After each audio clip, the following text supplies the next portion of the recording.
नमस्कार, मैं आपके साथ अंकित मिश्रा और आप देख रहे हैं टीवी 27 न्यूज। दिल्ली में लगातार अरविंद केजरीवाल को 9 बार सम्मन मिल चुका है। 9वें सम्मन पर आज उनको पेश होना था, लेकिन आज भी उनके पेशी पर सस्पेंस बरकरार है। और इस वक्त की बड़ी खबर सामने आ रही है। दिल्ली आज सीएम अरविंद केजरीवाल की पेशी होनी थी शराब घोटाले मामले में ईडी का 9वां सम्मन।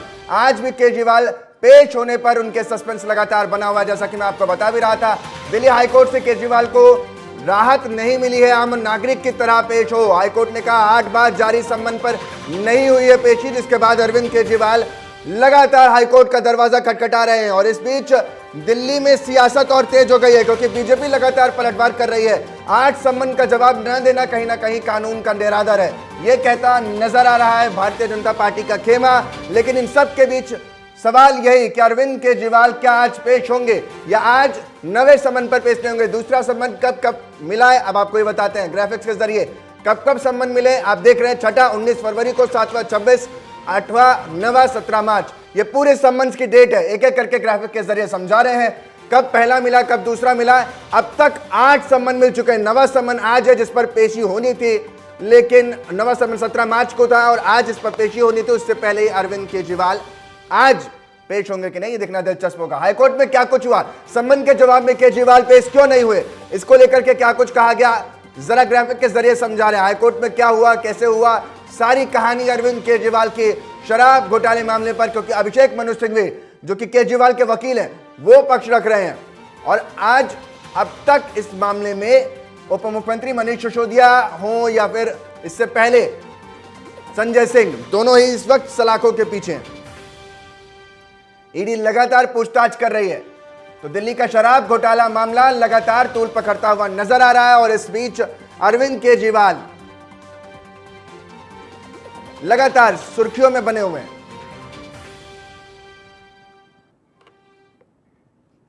दिल्ली सरकार की मंत्री आतिशी ने क्या कुछ कहा है, सुनवाते हैं आपको। देखिए, आज के दिन में यह बिल्कुल साफ है कि ईडी एक इंडिपेंडेंट इन्वेस्टिगेटिंग एजेंसी नहीं है। ईडी भारतीय जनता पार्टी का एक पॉलिटिकल टूल है, एक राजनीतिक हथियार है। आज ईडी का प्रयोग हो रहा है सिर्फ विपक्ष को खत्म करने के लिए। ईडी अरविंद केजरीवाल जी को जांच में भागीदारी के लिए नहीं बुला रही है, वो उनको गिरफ्तार करने के लिए बुला रही है कि वो चुनाव में कैंपेन ना कर सके, कि जो भारतीय जनता पार्टी चाहती है कि उनकी मेजॉरिटी आए, उनकी सरकार बने, उसमें विपक्ष के एक महत्वपूर्ण नेता होने के तौर पे अरविंद केजरीवाल प्रचार ना कर सके। क्योंकि अगर गिरफ्तारी उनका लक्ष्य नहीं होता तो कोर्ट में कह देना कि हम गिरफ्तार नहीं करेंगे। दिल्ली सरकार के मंत्री गोपाल राय का भी बड़ा बयान सामने आया। क्या कुछ कहा, जरा वो भी सुनवा देते हैं। अरविंद केजरीवाल और इन सब के बीच मंत्रियों के सवाल। देखिए, ये पहले दिन से ये साफ दिख रहा है कि ईडी को पूछताछ से मतलब नहीं है। पिछले 2 साल से पूछताछ चल रही है, हजारों जगह छापे हो चुके हैं, आज तक कोई सबूत नहीं मिला। लेकिन बार बार सम्मन सिर्फ इसलिए दिया जा रहा है किसी भी तरह से राजनीतिक मकसद से अरविंद केजरीवाल जी को गिरफ्तार किया जाए। उस गिरफ्तारी को लेकर के अदालत में आज अर्जी लगाई गई है कि अदालत जो है उस गिरफ्तारी पर रोक लगाए, कोएसिव एक्शन पे रोक लगाए। हम कल भी कानून का सम्मान करने को तैयार थे, पूछताछ में शामिल होने को तैयार थे, लेकिन जो भाजपा की मंशा है, जो ईडी के द्वारा वो पूरा करना चाहती है, उसको राहत के लिए हम अदालत गए। बीजेपी नेता हरीश खुराना ने दिल्ली के मुख्यमंत्री अरविंद केजरीवाल पर निशाना साधा और क्या कुछ कहा है वो सुनवाते हैं आपको। उनकी पेशी को लेकर के लगातार बीजेपी हमलावर नजर आती है। आज दिल्ली के मुख्यमंत्री एक बार फिर माननीय न्यायालय की ओर रुख करते हुए जो सम्मन इशू किया उससे इवेट करने की कोशिश कर रहे हैं। कल उनको माननीय न्यायालय से कोई राहत नहीं मिली। 3 दिन पहले भी वो न्यायालय गए थे, हाउस एवेन्यू कोर्ट से भी उनको कोई राहत नहीं मिली, कोई स्टे नहीं मिला।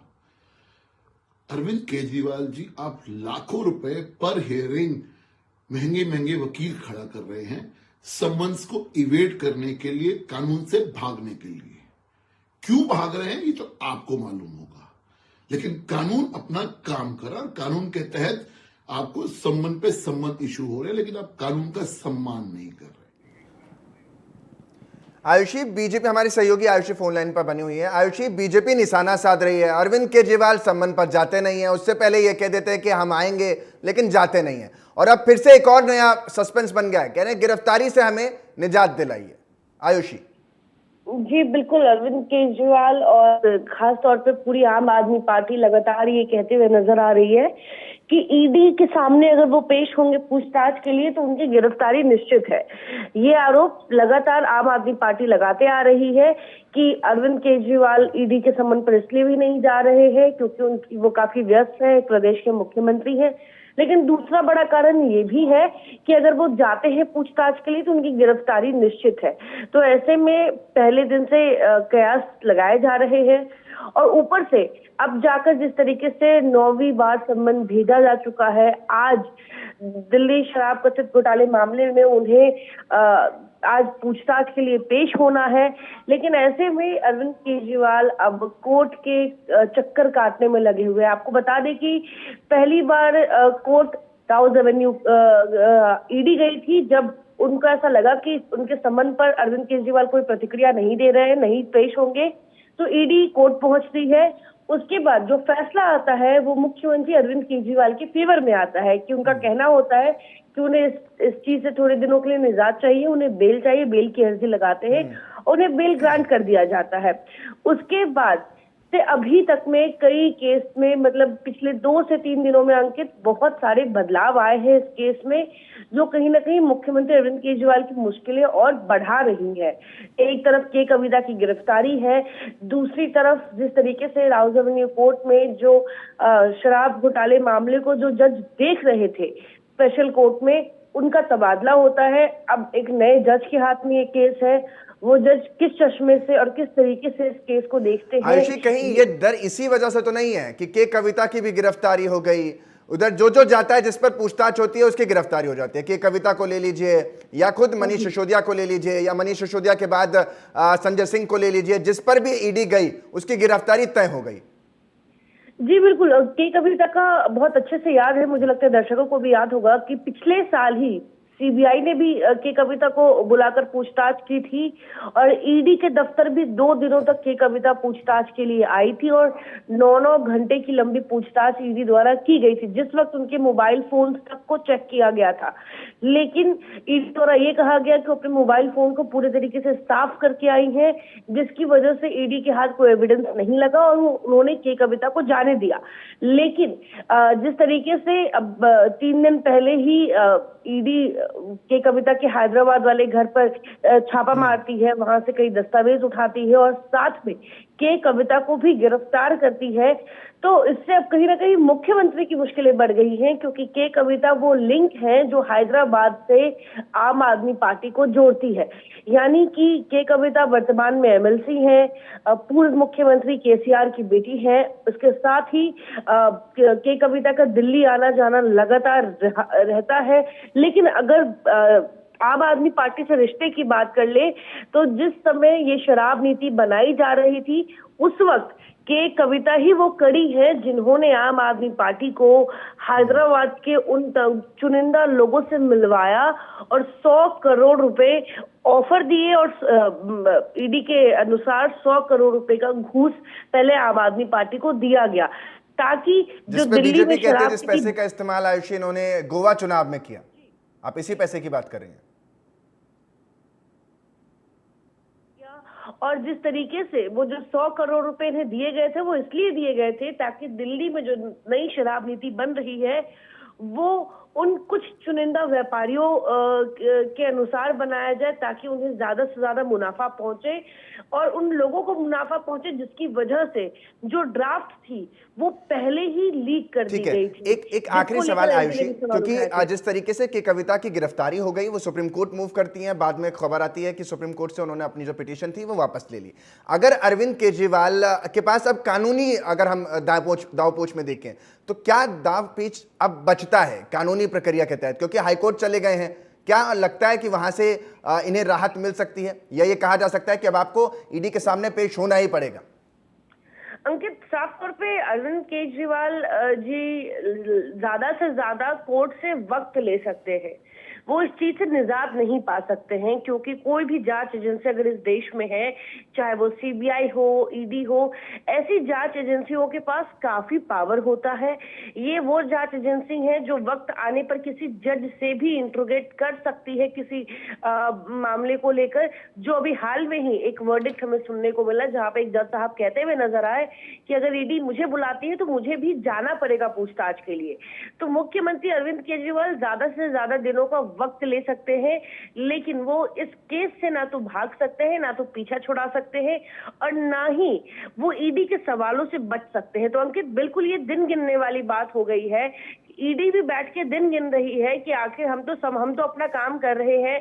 के कविता की गिरफ्तारी होती है तो प्रेस रिलीज जारी करते हैं, और ईडी द्वारा प्रेस रिलीज जारी में मुख्यमंत्री अरविंद केजरीवाल के नाम होते हैं कि ऐसे ऐसे के कविता ने ये तमाम चीजें की, और उसके बाद मुख्यमंत्री अरविंद केजरीवाल और डिप्टी सीएम मनीष सिसोदिया दोनों ने इन चीजों को लेकर आगे बात की। ठीक है। तमाम तरह की बातें हैं, लेकिन यही बात है अंकित, मुख्यमंत्री के पास अब सिर्फ वक्त बचा है, कुछ वक्त बचा है, लेकिन ईडी के सवालों से वो बच नहीं पाएंगे। ठीक है, जैसा कि बहुत शुक्रिया आयुषी तमाम जानकारी के लिए। जैसा कि आयुषी बता रही थी कि अभी जो कानूनी विकल्प है उसमें सिर्फ समय सारणी बढ़ाई जा सकती है, बाकी निजात इससे मिलती हुई नजर नहीं आती। अगली खबर की तरफ ले चलते हैं। मथुरा से कमलकांत उपमन्यु बसपा से प्रत्याशी बने हैं, तो हेमा मालिनी को टक्कर देंगे कमलकांत उपमन्यु। 1999 में बसपा के प्रत्याशी रह चुके हैं कमलकांत उपमन्यु। टिकट मिलने के बाद कमलकांत चुनाव की तैयारी में जुट चुके हैं। तो ये बड़ी जानकारी। मथुरा से बीजेपी सांसद हेमा मालिनी से टक्कर लेते नजर आएंगे कमलकांत उपमन्यु। बसपा से इन्हें प्रत्याशी बनाया गया है, हेमा मालिनी को टक्कर देंगे कमलकांत उपमन्यु। बड़ी जानकारी सामने आ रही है। 1999 में बसपा के प्रत्याशी रह चुके हैं कमलकांत उपमन्यु। टिकट मिलने के बाद चुनाव की तैयारियों में आप जुट गए हैं। हेमा मालिनी मजबूत सांसद है, इस बार भी उन्हें टिकट मिला है। पिछले बार भी वो लोकसभा चुनाव जीती थी और बड़ी नेता के तौर पर भारतीय जनता पार्टी में उनकी ख्याति है।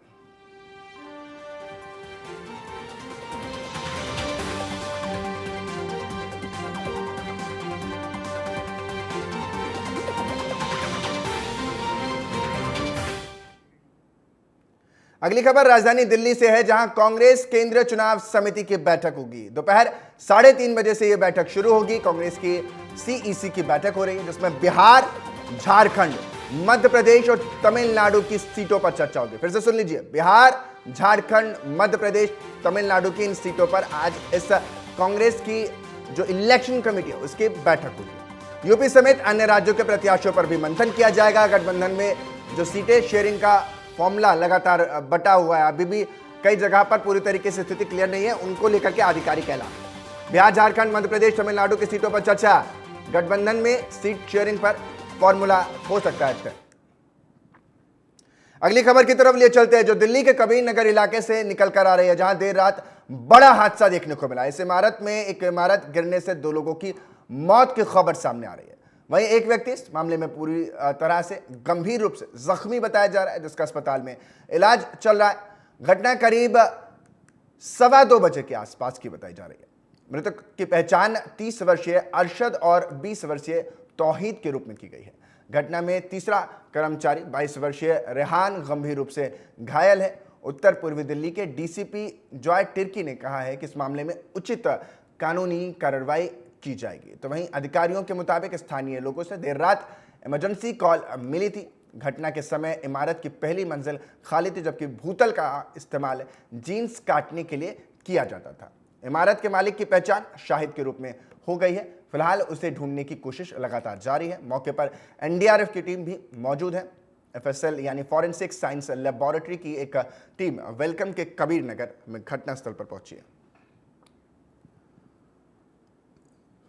बिल्डिंग गिरने की कॉल मिली, हाउस कोलैप्स की कॉल मिली, इसके अंदर हाउस कोलैप्स है और हम यहाँ मौके पे पहुँचे। मौके पहुँचा, देखा तो बिल्डिंग में आदमी दबे बताए पब्लिक ने। हमने वे सर्च करा और उसमें 3 आदमी निकाले। 4 गाड़ी फायर ब्रिगेड की। अब ये तो देखिए कंस्ट्रक्शन की नहीं, तो इसको तोड़ रहे थे, बिल्डिंग को तोड़ने का काम दिख रहा है बाहर से। उसमें काम, नीचे फैक्ट्री थी, उसमें काम भी चल रहा था। महाराष्ट्र की सीटों पर महाविकास आघाड़ी का फॉर्मूला लगभग तय माना जा रहा है। आज महाराष्ट्र में जो एमवीए है इसकी बैठक के बाद एक फैसला हो सकता है, ऐलान हो सकता है। शरद पवार के आवास पर आज एमवीए की बैठक होनी है। मुंबई में औपचारिक ऐलान, शिवसेना यूबीटी को 20 देने पर यानी 20 सीटें देने पर सहमति बन चुकी है।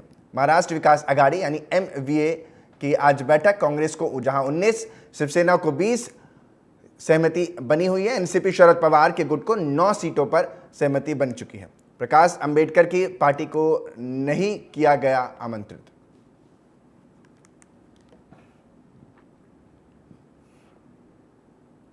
शिवसेना के यूबीटी ग्रुप के सांसद संजय राउत ने कहा है कि महाराष्ट्र में केवल 4 पार्टियों का दबदबा है। उदाहरण के तौर पर महाराष्ट्र की भिवंडी सीट एनसीपी, एससीसीपी और कांग्रेस दोनों पार्टियां उस सीट से चुनाव लड़ना चाहती हैं। सीटों के बंटवारे को लेकर पार्टियों के बीच बातचीत लगातार चल रही है। क्या कुछ कहा है, सुन लीजिए। में 4 ही पार्टी फैली है, तो कार्यकर्ताओं का दबाव नेताओं के ऊपर होता है कि फलाना सीट अपने पास ही रहने चाहिए, हम ही लड़ेंगे। जैसे कि भिवंडी वाली सीट है, अब मैं एक उदाहरण, भिवंडी वाली सीट पर राष्ट्रवादी कांग्रेस पार्टी के लोग चाहते हैं कि वो सीट राष्ट्रवादी कांग्रेस पार्टी लड़े, ये सच है। और कांग्रेस के लोग चाहते हैं कि हम लड़ें। ऐसे 1-2 सीट में शिवसेना और कांग्रेस में भी चर्चा चल रही है। उसका मतलब है कि रणनीति की बात नहीं है। आज सुबह ही मेरी शरद पवार साहब से चर्चा हुई है। अभी हम लोग सब बैठेंगे और जो छोटी मोटी बातें हैं उसके ऊपर हम निर्णय लेंगे। अभी सांगली वाली एक सीट है।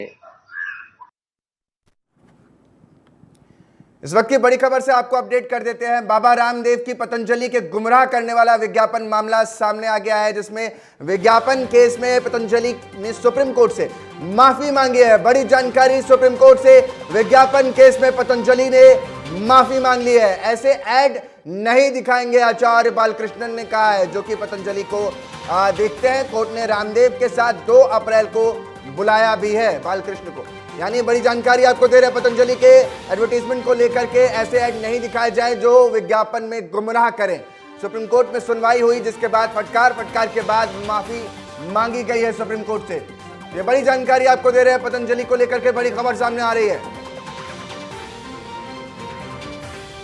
पतंजलि ने अपने प्रोडक्ट्स को बढ़ा चढ़ा करके दिखाया, बताया, इसकी वजह से सुप्रीम कोर्ट ने फटकार लगाया और उसके बाद अब माफीनामा सुप्रीम कोर्ट में पतंजलि की तरफ से रखा गया है।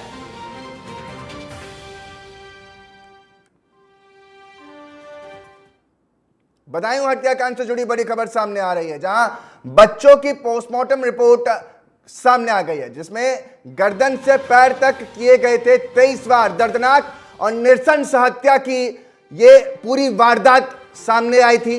23 वार इन बच्चों पर किए गए हैं। आयुष की बॉडी पर 14 बार वार किया, आहान की बॉडी पर 9 बार हमला किया गया। बच्चों के साथ इस बर्बरता के साथ उनका कत्ल किया गया है, खून किया गया, नृशंस हत्या, जिसकी पोस्टमार्टम रिपोर्ट सामने आ गई है। आयुष की बॉडी पर रिपोर्ट में 14, आहान की बॉडी पर 9 वार मिले हैं।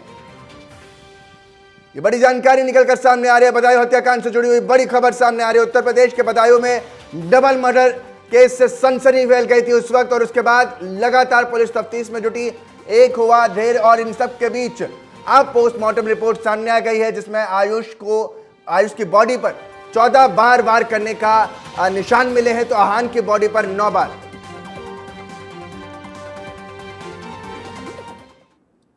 बदायूं में डबल मर्डर केस से जुड़ी बड़ी खबर के बीच मर्डर के दूसरे आरोपी पर 25,000 का इनाम घोषित किया गया। फरार आरोपी जावेद पर 25,000 का इनाम घोषित किया गया। बड़ी जानकारी आपको दे रहे हैं। दूसरे आरोपी जावेद की तलाश में लगातार यूपी पुलिस जुटी हुई है। जावेद अब तक पुलिस की गिरफ्त से बाहर है।